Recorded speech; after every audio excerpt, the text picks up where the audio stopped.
Exode, chapitre 39.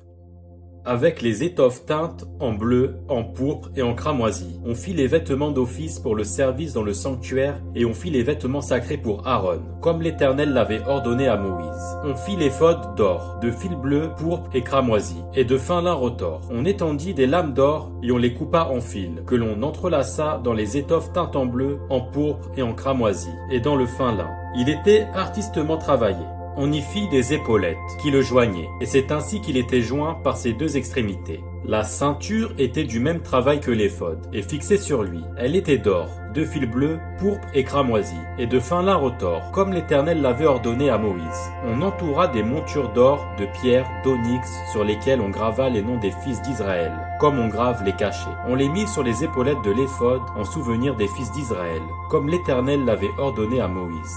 On fit le pectoral artistement travaillé, du même travail que l'éphod, d'or, de fil bleu, pourpre et cramoisi, et de fin lin retors. Il était carré. On fit le pectoral double. Sa longueur était d'un empan, et sa largeur d'un empan. Il était double. On le garnit de 4 rangées de pierres. Première rangée, une sardoine, une topaze, une émeraude. Seconde rangée, une escarboucle, un saphir, un diamant. Troisième rangée, une opale, une agate, une améthyste. Quatrième rangée, une chrysolite, un onyx, un jaspe. Ces pierres étaient enchâssées dans leur monture d'or. Il y en avait 12 d'après les noms des fils d'Israël. Elles étaient gravées comme des cachets, chacune avec le nom de l'une des 12 tribus.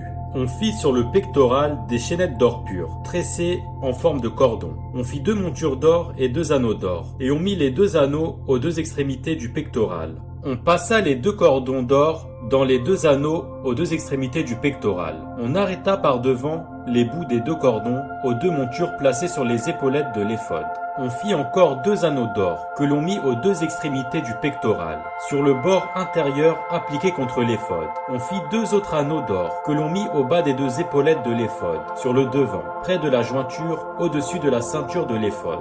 On attacha le pectoral par ces anneaux aux anneaux de l'éphod, avec un cordon bleu, afin que le pectoral soit au-dessus de la ceinture de l'éphod, et qu'il ne puisse pas se séparer de l'éphod comme l'Éternel l'avait ordonné à Moïse. On fit la robe de l'éphod tissée entièrement d'étoffe bleue. Il y avait au milieu de la robe une ouverture comme l'ouverture d'une côte de maille, et cette ouverture était bordée tout autour, afin que la robe ne se déchire pas. On mit sur la bordure de la robe des grenades de couleur bleue, pourpre et cramoisi, en fil retors. On fit des clochettes d'or pur, et on mit les clochettes entre les grenades sur tout le tour de la bordure de la robe, entre les grenades. Une clochette et une grenade, une clochette et une grenade, sur tout le tour de la bordure de la robe, pour le service comme l'Éternel l'avait ordonné à Moïse.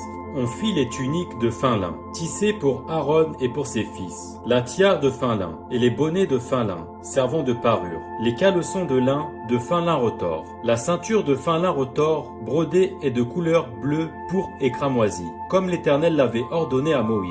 On fit d'or pur la lame, diadème sacré, et l'on y écrivit comme on grave un cachet, sainteté à l'Éternel. On l'attacha avec un cordon bleu à la tiare, en haut comme l'Éternel l'avait ordonné à Moïse. Ainsi furent achevés tous les ouvrages du tabernacle, de la tente d'assignation. Les enfants d'Israël firent tout ce que l'Éternel avait ordonné à Moïse. Ils firent ainsi. On amena le tabernacle à Moïse, la tente et tout ce qui en dépendait, les agrafes, les planches, les barres, les colonnes et les bases, la couverture de peau de bélier teinte en rouge, la couverture de peau de dauphin et le voile de séparation, l'arche du témoignage et ses barres, et le propiatoire, la table, tous ses ustensiles et les pains de proposition, le chandelier d'or pur, ses lampes, les lampes préparées, tous ses ustensiles, et l'huile pour le chandelier, l'autel d'or, l'huile d'onction et le parfum odoriférant, et le rideau de l'entrée de la tente, l'autel d'airain, sa grille d'airain, ses barres et tous ses ustensiles, la cuve avec sa base, les toiles du parvis, ses colonnes, ses bases et le rideau de la porte du parvis, ses cordages, ses pieux et tous les ustensiles pour le service du tabernacle, pour la tente d'assignation,